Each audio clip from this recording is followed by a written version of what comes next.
अस्सलाम वालेकुम रहमतुल्लाहि व बरकातुहू। दोस्तों, आज हम आपको शेयर करवाते हैं म्यानी फ़ॉरेस्ट, जो कि म्यानी का जंगल हैदराबाद के करीब तरीन एक बेहतरीन लोकेशन, बेहतरीन जगह है जहां आप अपने फैमिली के साथ टूर कर सकते हैं। हैदराबाद से सिर्फ़ 4 से 5 किलोमीटर के फ़ासले पर है।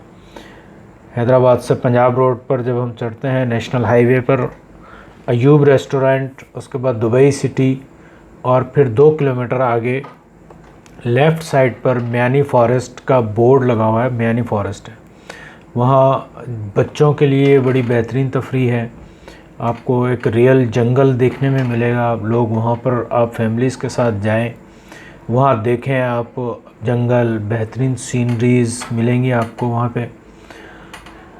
जैसे आप एंटर होते हैं तो दोनों रोड के दोनों साइडों पर जो है वो जंगल के दरमियान से गाड़ी गुज़रती है, जिसे देखकर बच्चे और बड़े और कुदरती माहौल को देखकर सब बड़े खुश होते हैं। जैसे आप वहाँ जाएं तो वहाँ आपको एक रिट्रीट मिलता है, यानी एक ऐसा रेस्ट हाउस जो कि तकरीबन बकौल इंतज़ामिया के 350 साल पुराना है। यानी वहाँ एक रेस्ट हाउस बना है जो कि महकमा जंगलात के, फ़ॉरेस्ट के ऑफिसर्स वगैरह वहाँ पर आते हैं, वहाँ पे आराम करते हैं अपनी ड्यूटीज़ के दौरान। बड़ी बेहतरीन लोकेशन पर है। वहाँ वो एक देखने की जगह है, तकरीबन 350 साल पुराना है।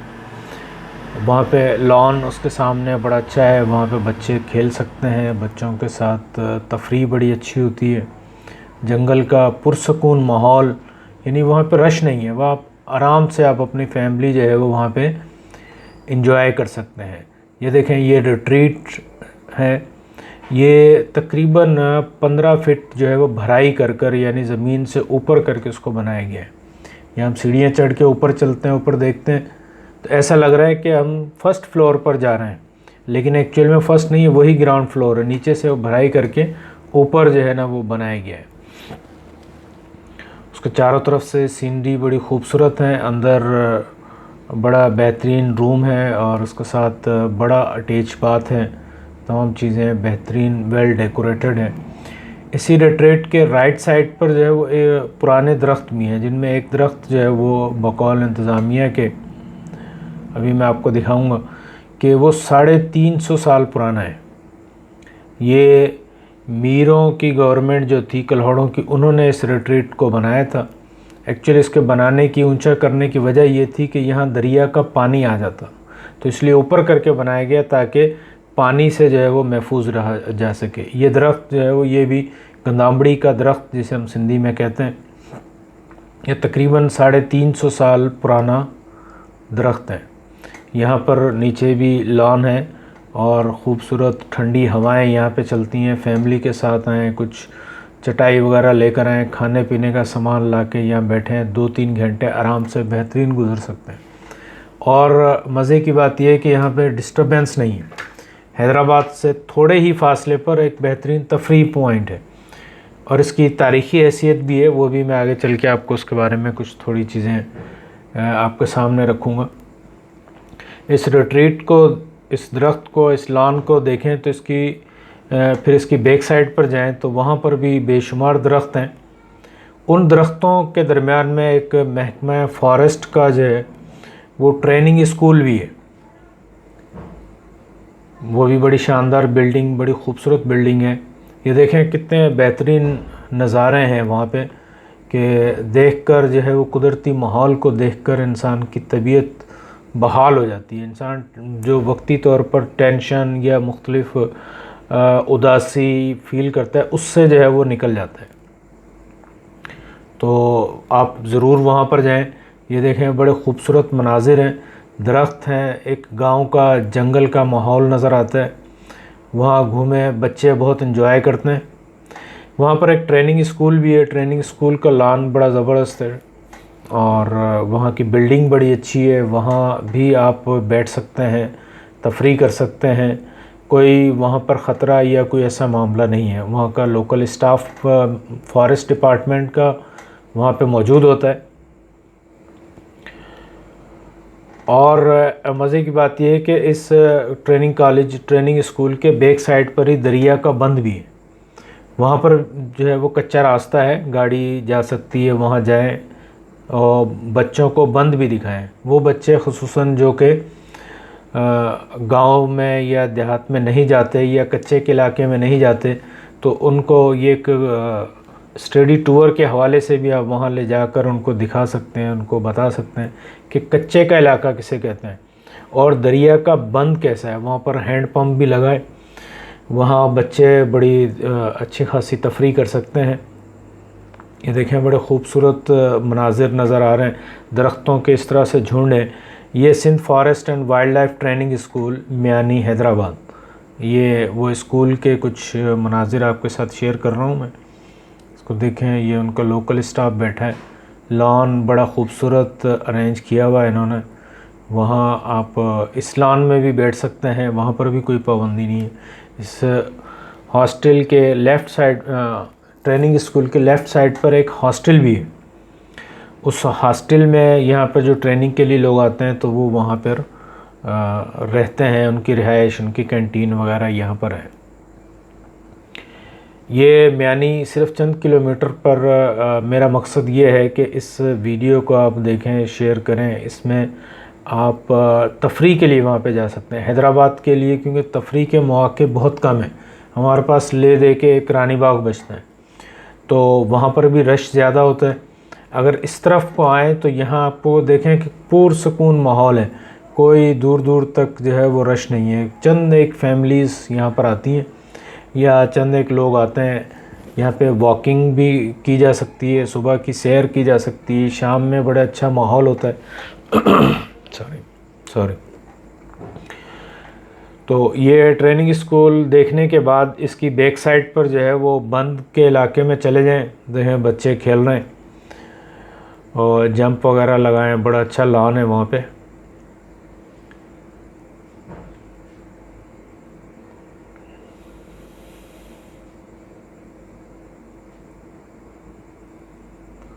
देखें जी किस तरह से कलाबाजियाँ खा रहे हैं।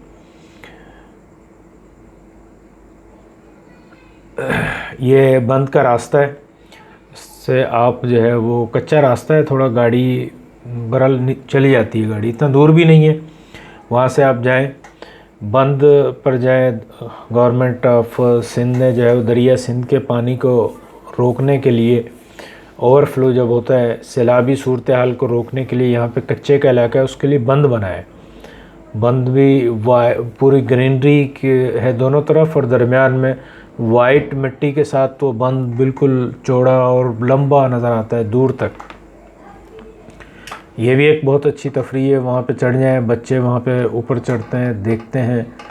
अगर जब सैलाबी सूरत हाल हो तो उस वक्त एहतियात करनी चाहिए, लेकिन वैसे तो कच्चे का इलाका है, वहाँ पानी नहीं होता। तो आप आराम से आप ऊपर जाएं, ऊपर देखें, दोनों तरफ बच्चे खेलते हैं। कुछ लोकल आबादी भी है वहाँ पर, उनके बच्चे भी वहाँ पे खेल रहे होते हैं, उनके साथ भी बच्चे खेल सकते हैं।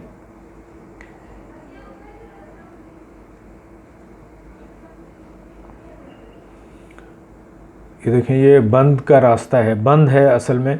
इसके ऊपर लोग गाड़ियाँ भी चलाते हैं, लेकिन ये ख़तरा भी हो सकता है कि आप आगे जाएं और आगे कहीं रास्ता ना हो उतरने का, तो इस पर गाड़ी ना चलाएं, ऊपर ना लेके जाएं। ये देखें दूर तक सीधा बंद नज़र आता है, दोनों तरफ ये कच्चे का इलाका है, मियानी फॉरेस्ट का इलाका है। यहाँ से हम आए थे। तो मियानी के हवाले से एक बड़ी अहम बात यह भी है कि हैदराबाद की जंग, बैटल ऑफ मियानी जिसे कहा जाता है, वो भी यहीं पर लड़ी गई थी। यानी तालपुरों और अंग्रेज़ों के दरमियान में 1843 17 फरवरी 1843 को जो जंग हुई थी, जिस जंग के नतीजे में सिंध जो है वो अंग्रेज़ के हुकूमत की गवर्नमेंट में चला गया था। तो ये जंग भी यहीं पर हुई थी। इसके आगे जो है वो मोनूमेंट भी बना हुआ है, वो भी मैं आपको दिखाऊंगा। लेकिन वो रोड के यहाँ से जब हम हैदराबाद से जाते हैं तो लेफ़्ट साइड पर हमें मियानी का फॉरेस्ट नज़र आता है और राइट साइड पर जो है वो काठड़ी बेलो जिसे कहते हैं, यानी काठड़ी का जंगल, वहाँ हमें जो है वो मोनूमेंट नज़र आता है।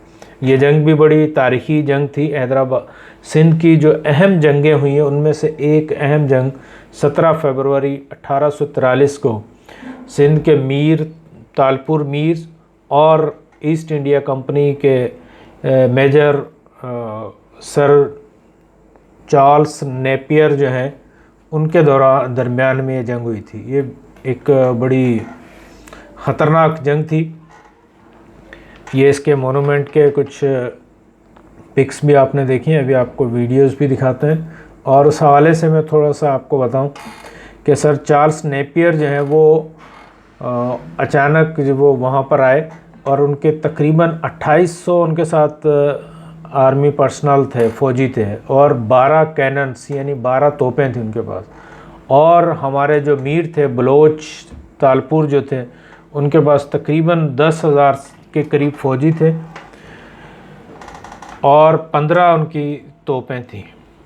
ये 17 फरवरी को यहाँ पर लड़ाई हुई और यहाँ पर एक फुलेली नहर जो आपने सुना होगा, ओल्ड फुलेली जो थी वो यहाँ से म्यानी के करीब से गुज़रती थी। तो इस फुलेली के किनारे पर ये लड़ाई हुई थी और उस दौरान 17 फरवरी को पानी नहीं था उसके अंदर। यहाँ बड़ी शदीद किस्म की लड़ाई हुई और उस लड़ाई में तकरीबन 256 जो है वो ब्रिटिश ईस्ट इंडिया कंपनी के सिपाही जो है वो मारे गए, जिसमें 20 के करीब जो है वो उनके ऑफिसर्स थे और बाकी उनके सिपाही थे। तो इस मोनूमेंट में वो पूरी डेट और डिटेल और उन सब के नाम भी लिखे हुए हैं। इस लड़ाई में हमारे जो तालपुर मीर थे इनको काफ़ी नुकसान उठाना पड़ा।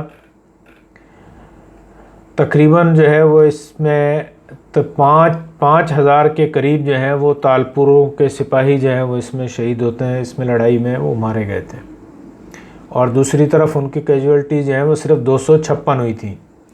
इस जो लड़ाई के इतना बड़ा नुकसान हुआ है हमें, तो उस पर फिर हम नेक्स्ट वीडियो में बात करेंगे कि इस लड़ाई की वजूहत क्या थी, ये लड़ाई हुई क्यों और किस तरह से हुई और इसके नताइज फिर क्या निकले और दोनों तरफ क्या क्या नुकसानात हुए। ये हम फिर इंशाल्लाह नेक्स्ट वीडियो में इस पर डिस्कस करेंगे। तो इस मोनूमेंट में ये चार्ल्स नेपियर ने जो है वो ये लड़ाई के बाद इस मोनूमेंट को बनाया और अपने जो उनके शोहदा थे उनको इसमें जो है वो पूरा उनका नाम भी लिखा है, उनके नाम डिटेल सारी लिखी है। ये रोड पर राइट साइड पर छिलगरी जो चेक पोस्ट है उसके साथ ही एक कच्चा रास्ता है, आगे काठड़ी बेलो में साहेब डिनो चांडियो गोट है, उसमें जो है वो ये मोनूमेंट वहाँ पर मौजूद है। लोग उसको देखने के लिए आते हैं, लेकिन ये एक तारीख़ी जगह है, लेकिन गवर्नमेंट की तरफ से वहाँ पर कोई ऐसी सहूलियात नहीं है, इवन के कोई ऐसा रास्ता भी नहीं है, वहाँ पर कोई सफाई का इंतज़ाम नहीं है, कुछ नहीं है। अगर कुछ ऐसा किया जाए तो ये एक अच्छा पॉइंट बन सकता है जहाँ हम अपने बच्चों को हिस्ट्री भी बता सकते हैं और अपने बच्चों को तारीख़ के बारे में कुछ चीज़ें, जैसे हम बच्चों से ये सवाल कर सकते हैं कि 14 अगस्त 1947 को पाकिस्तान आज़ाद हुआ, तो पाकिस्तान कब्ज़े में कब गया। जब हम बच्चों से ये सवाल करेंगे और फिर उनको हम ये बता सकते हैं कि 17 फरवरी 1843 को अंग्रेज़ गवर्नमेंट ने यहाँ पर हमला किया, लड़ाई हुई और उसके बाद फिर जो है वो यहाँ पे उन्होंने कब्ज़ा किया। Thank you very much. अस्सलाम वालेकुम वरहमतुल्लाहि वबरकातुहू।